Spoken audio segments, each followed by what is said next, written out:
What's up, guys? These are some of my favorite stacks for NFL Week 4. DraftKings, FanDuel, doesn't matter. Tournament stacks that we're going to use to attack single entry, multipliers, and, of course, my bread and butter super boosters for NFL Week 4. My name is Kevin Allen, a.k.a. The Geek from DFS Army, and let's get into it. Starting with Jackson Dart, now elevated to the starting role for the Giants. This is a dangerous one. GPP only, but we get a discounted price point on Dart. Dart in the preseason was using his legs a little bit. He was running. He looked really good out there. So, you know, there's, of course, the danger that comes with a rookie quarterback making it first start. It could be a disaster, but I like the weapons around Dart in this game. I like Malik Neighbors here. Scatterboo catches a bunch of passes as well. So I'm looking at some Dart, Malik, maybe Scatterboo, or bring it back with a piece from the Chargers, most likely Omarion Hampton. Next up, we're going to a spectacular matchup out in Las Vegas. Caleb Williams facing the hapless Raiders defense. Caleb's been hot lately. He was our core play for NFL Week 3. Worked out really, really well. 29.1 fantasy points. And he didn't even have to do much with his legs to get there. He's doing it with his arm. He's picking up the Ben Johnson system.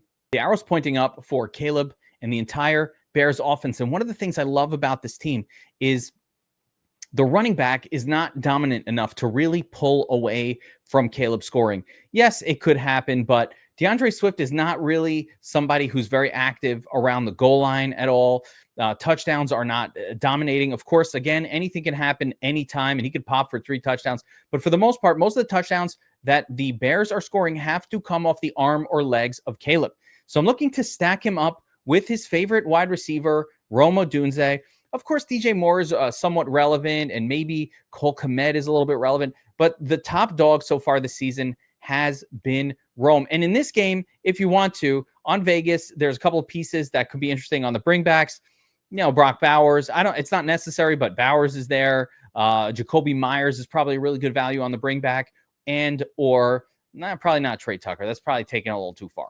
But Caleb stacks for NFL Week 4, probably my favorite of them all. Next up, we got to talk about Danny Jones, a.k.a. Indiana Jones, the resurrection, career written off. The guy has been the best quarterback in the NFL through 3 games, and now we get a high-scoring potential affair at the Rams. Yeah, it's a road underdog quarterback. I don't care. Dimes has been spectacular this year, and we know the Rams are going to score, so the Colts are going to have to answer here. I love it. I already love Puka, so I'm stacking up Daniel Jones with either Pittman or Warren, maybe some downs. I don't even mind the double stack here, and the bringback of Puka, Nacua. This is an easy one to build. A lot of the positions are already taken care of. Remember, the whole reason we're stacking is because if Jones is having a pop game, hopefully a couple of his pass catchers are, and maybe the other team is doing it. So we cover a ton of the positions and then fill up the rest of that lineup with core play. So Danny Jones, stack number 3. Finally, up in the stud tier, Lamar Jackson heads out to Kansas City to take on the Chiefs. You know, I've actually thought about Mahomes, but both Lamar and Mahomes are very difficult in terms of quarterbacks to figure out who to play them with.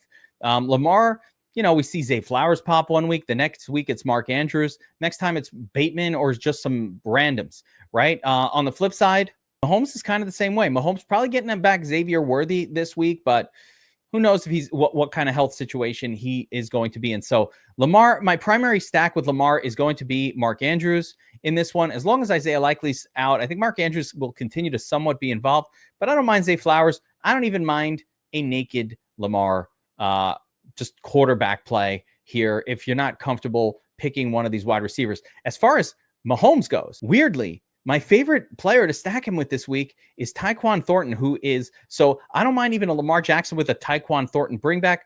Just little builds around this game. This Baltimore KC game has potential to go a lot of different ways. I think it's going to be the high scoring version, but there's also both teams play pretty good defense, and we could see kind of like Kansas City's offense has not been very good. I just think they get right here at home against Baltimore. And whenever you might be saying, well, why Lamar then? Why aren't you playing? Why isn't your primary stack here Kansas City? And because I love Lamar when the opponent of the Ravens is putting up points. So my feeling is, as long as Mahomes is doing his thing and the Chiefs are putting up some numbers in this game, the Ravens will be answering even bigger. So Lamar Jackson and some pieces from this game in general for our fourth stack. Guys, remember, we are coming out with content here on the DFS YouTube channel constantly throughout the week.